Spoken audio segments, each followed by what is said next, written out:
What is up, fashion besties? How's it going?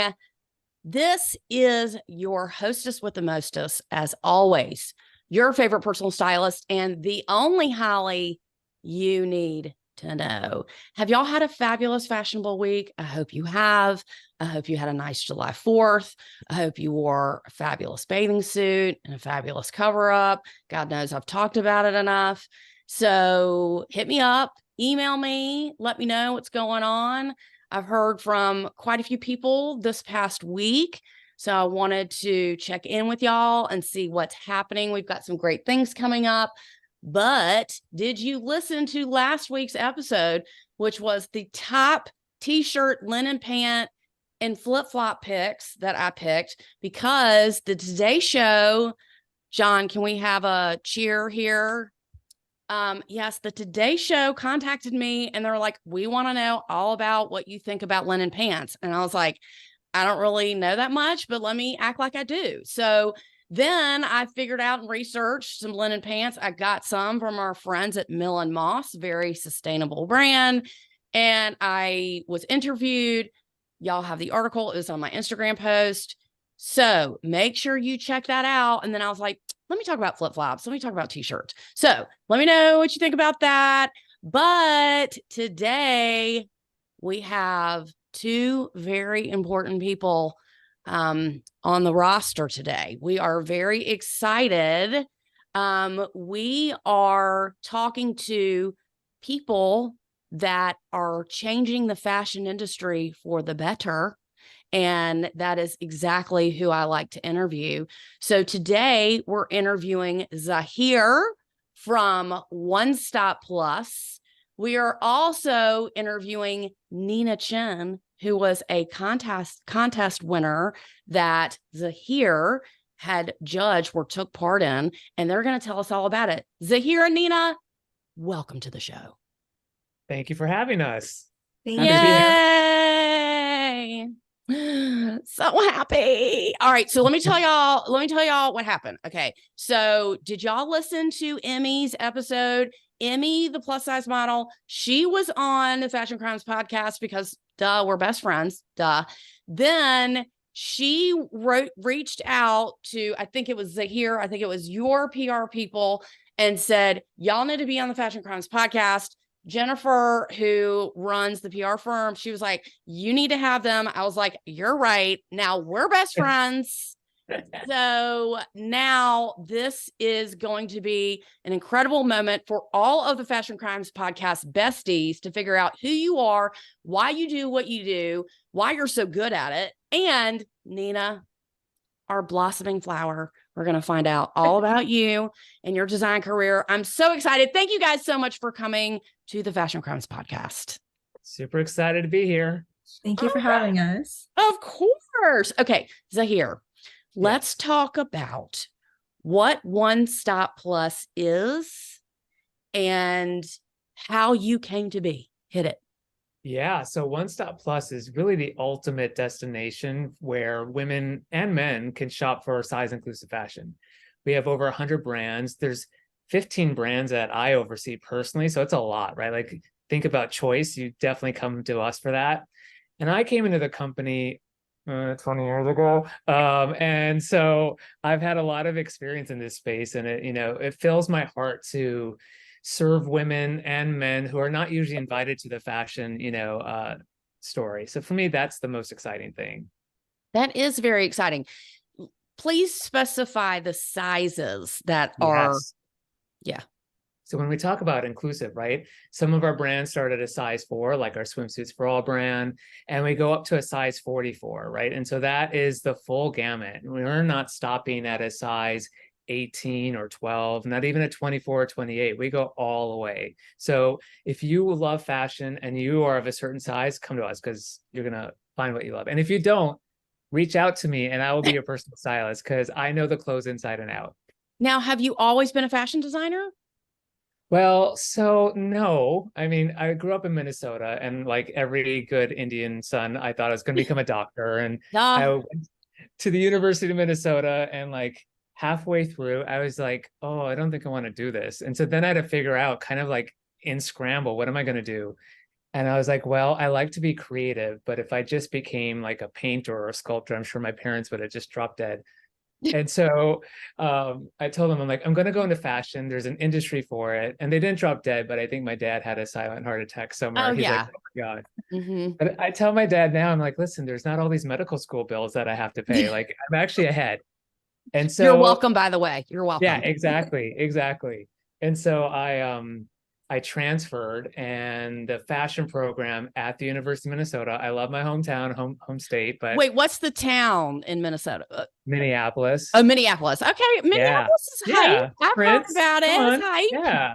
And Okay. so I transferred majors, and where I was, studying fashion was kind of next to some farmland. So it smelled like cow manure most of the, year. I was like, I don't think my fashion career is going to take off.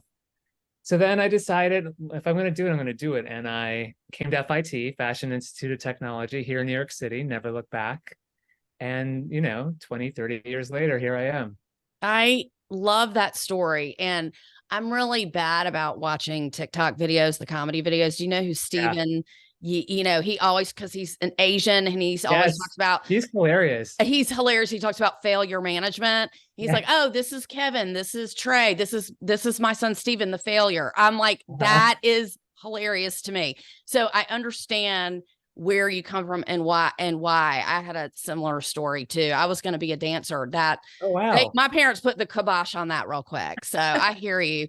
I hear you. I feel you. I see you. Right. And, just imagine if you were saving lives instead of saving lives fashionably. I mean, where would we be today? I mean, God, it would be. Well, can I tell you, I was going into like cosmetic surgery. So I was always about aesthetic, right? And so Okay. I didn't veer too far away. And even after I graduated, my whole goal was to bring style to the masses. Like I grew up in Minnesota and I said, style shouldn't just be for the elite or the rich or a certain size. And Agreed. I think destiny finds you most often. And this is where I ended up being. I love that. Yeah. Nina. Hi. You've got such an incredible story. You went to, is it the University of Syracuse? Is it? Syracuse University. Sorry, Syracuse University, upstate New York. Did you grow up there? Tell us your story. No, I'm actually from the opposite side of the continent. I'm from the Bay Area in California. I grew up in Palo Very Alto. nice. And I really wanted something different when I graduated high school. I wanted to pursue fashion, which was a little bit of a risky move, Asian household. Fashion was not really. You were supposed to be a doctor too. Is that? No, I was not supposed to be a businesswoman. Okay. Oh, gotcha. Businesswoman. But that really sounded not very fun to me. And I always kind of grew up very creative, artsy, lots of summer camps, lots of just arts and crafts. And so when I was looking at colleges, Syracuse popped up. Just to kind of appease the Asian household, I was like, I wanted a traditional school that had a fashion program, like just in case everybody was right and like fashion was not it for me. I could have a fallback plan of having like a business major and be like, not have to completely change schools and do all the college applications again. Mm-hmm. So I landed with Syracuse. Yeah, what else? You didn't want to go to college in California? No, I born and raised in California. I love the California sunshine, but when I was growing up, I kind of realized I grew up in a bubble. Like there was like one type of person that I was meeting, talking to. I wasn't really experiencing the larger scale of it. I was a real radio kid when I was younger. I loved listening to NPR and I would hear all these like social issues happening. And so, I wanted to expand my worldviews. I wanted to meet people who were from different backgrounds like than me, had different life stories. I can really kind of understand what America was really made of, because like that was a big thing when I was in high school, like this huge divide. And I kind of wanted to understand what that divide was. And I thought, you know what, East Coast, completely different culture, different people. Let me just go over there. So it's 4 years of my life and it's not forever. And so that's Syracuse. I love that. And so Zahir, back to you. So tell us about the contest that Nina won. Tell us what it is, how it started, what's the deal? So, I think when you get to a certain part in your career, it's then starting to pass the baton or setting the stage for the next generation to grow, right? Mhm. And EMME, as you mentioned, the first ever plus size supermodel, her and I have gone back a ways back. We partnered for different things when we had the first ever plus size fashion show that OSP hosted during New York Fashion Week. Back in 2010, she was a guest of honor. So we definitely have history. And she started this whole, initiative called Fashion Without Limits. And what's great about that is she's, as a pioneer herself, trying to change the face and future of fashion. And so this program is about really supporting size inclusivity as part of the curriculum for Syracuse University. And so she's like, hey, it would be great if we got together again and OneStopPlus sponsored this contest. I was like, I'm in, right? Like anything to help further the cause and the awareness. And so what we did is we made it part of the curriculum, which Nina was, and there were like 20 plus students that participated.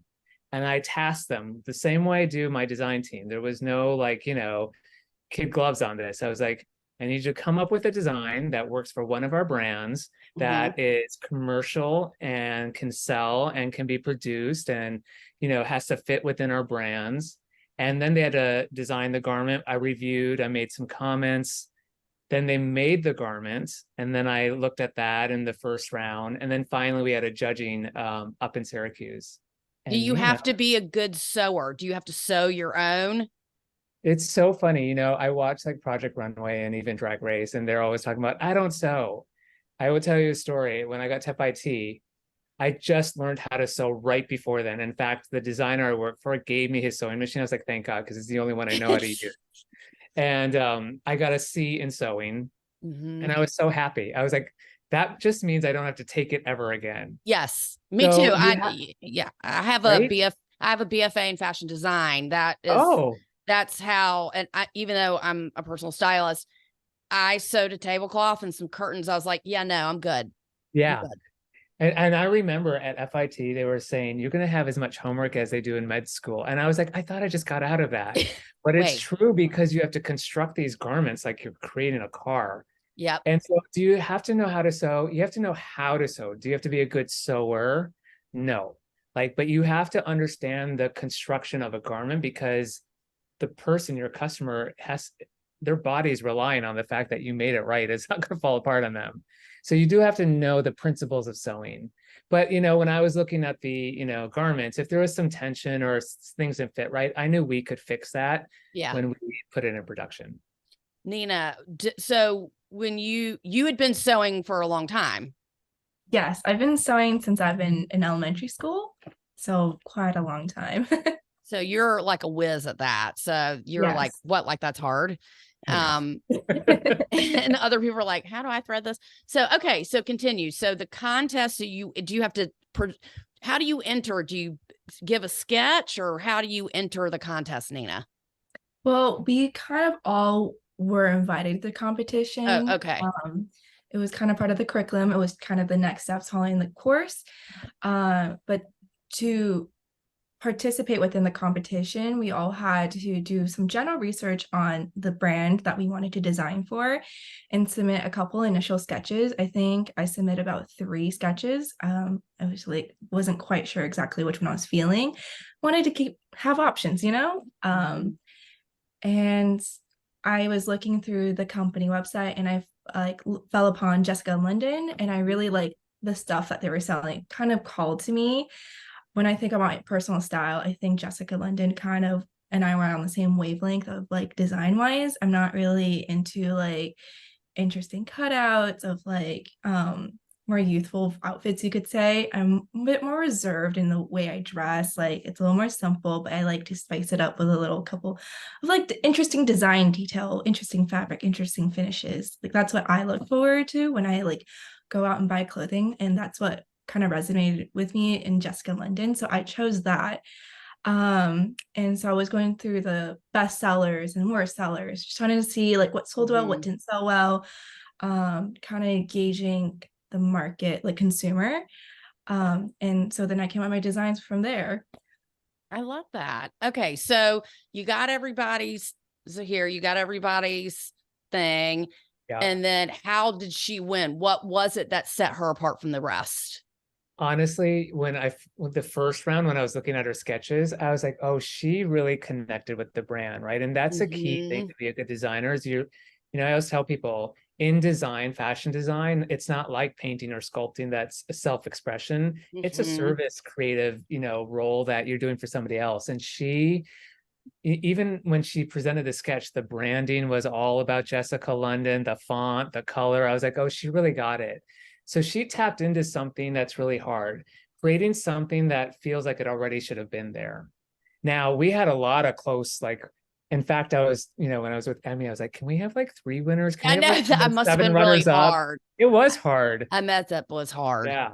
But, it really spoke to the talent. And, Nina's won out because consistently throughout all the phases, from the very conception of the garment to how she did actually sew it, right? Like, so while you don't have to know how to sew, the better you are, the more it comes off in a more executable way. So I think she distributed something that was really modern and fresh. I also tasked them to use one of our fabrics, and she did a dress, and dresses are trending right now. So Mhm. it really aligned to the brand, to what's trending right now. So it was a fun choice to make, but definitely a hard one. I love that. Nina, a huge congratulations and mazel tov to you. I mean, you must be so proud of yourself. Can you explain to the people that are just listening, can you explain what the winning garment looks like? I know what it looks like, but explain. So it's a shift dress that kind of hits below knee length. It has 4 scalloped edges, princess seams, kind of a fluttery sleeve, and a boat neckline. It's kind of everything I love snacked into a dress. So what happens now? You won. So what did you win and what happens now? So I won a trophy, but I John, also let's get a yay here. won an internship at OneStopPlus this year, which I am currently in right now. Love it. Love it. And I also won, I guess you could say, like, the right to sell the dress with OneStopPlus. So it'll be sold on their website in fall. Yeah. Didn't you win some money? Oh, yes. Oh, $500. I read somewhere that you won some money. I just Yes, I won wasn't sure. Okay. $500. I love that. So Zahir, so the dress, how many pieces are you going to produce? Yeah, it's pretty exciting. So Nina named it the tulip dress, which I think is just fantastic. And we're going to produce 300 pieces of it. That's going to be sold exclusively on OneStopPlus with Nina's name on the hang tag. So, like, imagine you already have, I like, can't. That's right? so fabulous. I'm kind of jealous and also happy for her at the same time. like, I'm like, I'm 80% happy for you. yeah, exactly. That's And amazing. it'll run in sizes 12 to 28. So Okay. super exciting, a broad range that we're excited to, showcase. She had her own photo shoot with the model, Mhm. and she'll be premiered on our socials, on our websites. It's going to be pretty exciting. So is it one color, one fabric? Just for now. Just for Yeah, now. it's an exclusive design. It's your ultimate black dress that you're going to need this fall. Super versatile and that's a lot of these, reasons. I was like, oh, you could easily dress this up, dress it down, wear it in, wear it out. Like, it's a great piece. Holly, you're going to have to get one. We'll make one in your size. I would love that. Yeah. I would love that. So my friend Nolan, he's our lady about town. He's my best gay. Uh-huh. He helps style me. I style people, but he is a celebrity stylist, so he styles me. And he gets mad at me because I've been to a couple of funerals. He's like, you don't wear a pattern dress to a funeral. And I was like, but you don't have to wear black. You don't have to. So with that being said, he is cheering right now because he wants me to get a black dress, not just for a funeral, but just because I don't have a classic black dress right now. So I would love that. And I was also thinking about, okay, let's just say I buy 300. Okay. And you sell out. So let's just say that. Then is it going to come back in a different color? Because I have all of these visions for your dress on some color blocking and things like that. So After the 300, let's just say it does sell out. What is next? Are you like, that's cute, bye? Or how does it work? Or you That's don't a know really yet? good question. First of all, if you buy 300 pieces, you're going to be our honorary customer of the year. So I'll get you a trophy. Thank you. Thank you. Yeah, you're welcome. Can we get applause? No, just I kidding. know, right? Oh, yes, John, applause here. Applause here, yes. Yeah, I think that's something we were talking about and revisiting, right? Like, and we do this actually with our own, collection. If something is a killer sellout, we'll definitely bring it back and showcase it in more styles and colors. So Got it. definitely would be revisiting that potential. Would love Okay. to see that. I would love that. Nina, we're Yeah. putting that in the universe for you. We're putting that in the We're universe for you. manifesting it. We're manifesting it. And we want you to sell them all. And then I want you to make it in different colors. And I want you to do other things. So I've got this whole big plan, because who am I if I'm not bossing somebody around and telling them what to do? So that is fantastic. Moving on. Can you tell us the price of the dress? Oh my gosh, that's a really good question. And I do have that information. I should have it closer on hand. I think It's okay. You can find it. Take time. Take time. okay. Take your time. I think it's like 109, but I can circle back with you. How about that? Okay, great. On that. So Nina, do you want to forget if Zahir is here or not here? If you did not win, okay, let's just say that if you were, didn't win, would you still be in plus size? Would you be designing plus size or not? If I did not win. If you did not win. So truth be told, I was not as aware of plus size clothing and how big of an issue it is for people who wear larger sizes were. It's definitely piqued my interest in sort of my design process, I'm like a sponge right now. I'm just trying to absorb as much information. So definitely I would like to carry this with me through the future of thinking about my consumer designer, who can wear my clothes. I don't want my clothes to be exclusive Right. to a current population group, economic status. Like, I want people to be able to own my things, because inclusivity is, I don't know. That's important to you. Yeah, it's really important to me. So definitely would love to continue this in the future. I would love that. And so as a personal stylist, not that you asked for my advice, but who am I, like I said, if I'm not telling you what to do? Most of my clients are size 12 and up. If you're not a size 12, it's surprising. Like, really, it's surprising, because most women, after childbirth, after they turn 50, after they hit menopause, these are things that you don't know about yet, but you're going to learn that whatever a woman's body issues are, you're going to learn how to design from that aspect, right?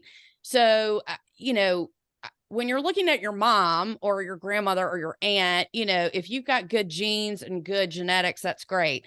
But there's lots of people who don't, right? And there's lots of people who suffer and they diet and they do all these things and try to be smaller, but it's never about the clothes. What I've learned, and Zahir, back me up if you agree, when you're designing for someone, especially somebody who is a little, concerned about the size they are, when you give them things like extra stomach support and a bigger armhole and a longer hem and that's a big one for me, a longer zipper, things like that are really small details that go a long way. I don't consider myself super hard to fit, but I'm little in the middle and I have much back. So I am a little bit harder to fit. So I understand when I have a zipper this big, I'm like, that does not help me. I shop for people the same way I shop for myself. It's all about fit. You shop for fit first and color second and price second. So I have this little formula. It's called shopping forward, shopping backward. So I would hope for your customer and your career that you would teach people how to shop for fit. My fit is better, and this is why. My fabric is better, and this is why. It's going to hide this. It's going to do this for you. It's going to give you that extra blah, blah, blah. That's what women want. Men too, but that's what women want. Zahir, do you agree? Can you I speak to couldn't that? agree with you more. It's in fact, Okay. 70% of women are size 12 and above in America, right? So we're talking about the majority of women that a lot of times our industry is not really even speaking to. And I feel like you're part of my design team because that's what I tell my design team all the time. I'm like, it's fit first. It doesn't matter how pretty it is if it's not going to fit her, right? And That's so exactly right. you have to fit, and that's part of the 3D canvas. And that was part of the things of why it was important that they not only drew the garment, but they actually had to make it to really understand. And they were designing on plus size, mannequins and forms. And that was really Right. important to understand proportions and all the things you're talking about. Yeah. And, there's just so many different body types. 20 years ago, people talked about 4 different body types, right? Now there's like 16 or 22 or something Yeah. like that. So when you're in, even if you weren't in plus size, you'd still probably have to know this, but when you get to know the women that have these struggles, then you really start to understand. Women who are bigger, they go, oh, she's a size 4. Like, oh, that's cute. What does she know? Or they see the mannequin and they go, well, it looks good on the mannequin. It's not going to look good on me. So it's difficult to speak to those things, but that's what you'll be learning is what do women really care about? They care about how they feel. They do care about how they look 1,000%, but they don't want to go to a party and not be able to sit down because then their dress is going to pull. And they don't want to go and they don't want to stand up and reach up to pick up their kids. And then they can't move their arm because the armhole's too tight. Or if they have really big boobs, they don't want to have to wear this gigantic minimizer, and then you have to take a fucking rib out and they can't breathe. Like, it's just, there's a million things that you will learn. And I want to commend you for starting your career in plus size because it is more well-known, I will say that, than it ever has. I always tell my clients, this is the best time in the world to be plus size. Yeah. I mean, 40 years ago, you could not find a dress, or very rarely. They would literally call it the fat shop, if they sold, or there was one, or you would have to go somewhere like New York City to be able to find clothes that were 16, 18, 20, even 22. But now it's everywhere, right? It's everywhere. Yeah. So you have all that at your disposal. And we wish you, the most successful career that the universe will allow. And I'm so proud of you and happy for you. And I hope you get all of your smart friends to support what you're doing. And then once you have friends who are wearing the clothes, then you can get some real feedback. It's different than getting feedback from a fit model, not trying to downplay that, but it's just a little bit different. So if you're like, my cousin, she's a size 16, great. Get her to try this dress on and be like, can you sit? Can you stand? Can you get in the car? Can you pick up your kids? Can you do that? Is what women need. And because of COVID, Zahir, back me up if you agree. Yeah. The lines are even more blurred. Oh my God. Yeah. It's so women my age and older, they don't know what to do, right? They don't know where to do how to shop. It's too hard. They're not sure. Is this too much? This is $300. Why is this $30? I have no idea. And there's no one to show them. Be that teacher. Be that teacher for them. Because then you can be like, so important. Yeah. Then you can be like, oh, my dress looks good on everybody. My dress, you know what I mean? You size 4, great. You're size 44, great. And it's not every dress design you have is going to be a home run, but I'm just really happy for you. And you have a really exciting career coming up for you. So you're out of college now. Is that true? No, I have one more year of school. Oh, you have one more year. Okay. And then you're going to be interning at OneStopPlus. are you living in New York City right now? Yes, currently I am living in New York City because I get to go to the office every 2 weeks, and then the third week is remote. But I really enjoy going in, watching all the fittings be done, kind of seeing the clothing in person, how they run everything. It's been really an amazing experience, like working with OneStopPlus and Zahir and my design team. I'm definitely picking up on a lot, and I'm honestly really surprised how much care they put into each garment. Like, I sit in these fittings and everybody there knows exactly what they're speaking about. They care very much about their customers. And I'm like, oh, it's like it's humans like actually making these garments. They really put this much thought into this. Like nothing that's getting sent out to the website hasn't been like touched, fitted, thought about, considered, argued over. Yeah, for sure. Well, that's fantastic. Do you have so after your internship's over, you have Zahir, are you going to let her go, or is that going to be a problem? Well, it's so funny. I was like, oh, maybe she can continue. And somebody reminded me that she still has another year I left. know. So, You're like, God. but we were just talking in another meeting about the importance of networking. So we're definitely going to stay close, and hopefully, one thing I told her and also our other interns is just stay open and stay curious. You never know where life, listen, I was going to go into pre-med, right? So like life may bring you to a different space, but if she's still interested in it, I would love to see her back here at Full Beauty Brands and OneStopPlus. I would love it. Nice. Yeah, And I mean, she's a talent from the beginning. And Nina, Thank people you. in New York are not nice, and That's Zahir true. is so nice. I'm We're just kidding. honest. Maybe I know, not, but we're honest. I know, but I'm so happy you're having such a great experience. People are very nice. I take that back. I was just trying to be funny, but it is when you're in Missy, it's a different world. You're not designing for a high-end brand. You're not designing, $7,000 pants. That's not where you are. Missy is so much more welcoming and happy and normal, and it's not high pressure fashion. It's just a different world. It's a great place to start your career. It's a really great place. And then the more you do, the more you learn. And then you're going to be like, oh, I don't like that. I love that. I don't want to do that, and then you weigh the facts about, where your life is going to turn. And fashion, I always tell people, fashion's not going anywhere. New York's not going anywhere. You can't get there this year, go there next year. It's okay. It's not that deep. That's right.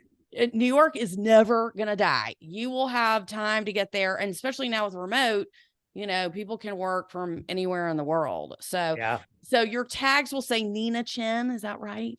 Yes. Do you get to pick the color and the font? Do you get to pick all that for the tags? She did approve them, right? I did approve them. I was She has a quote on there, which is amazing. I love that. Okay, so Zahir, I want you to tell us what all your socials are, where to find you, how to stay besties with you, how our clients can learn about OneStopPlus. Go for it. Yeah, so definitely go to onestopplus.com. That's our, our marketplace, our site where you can find everything. And then all of our socials are at OneStopPlus Market. And I think you'll find stuff there. You can also reach me at LinkedIn, and I'm happy to guide anyone who's interested in fashion or inclusive style. Like that's my passion in terms of where I'm at and sharing this great, thing that we do. And Nina, how do we find you? You can find me at nchen.designs.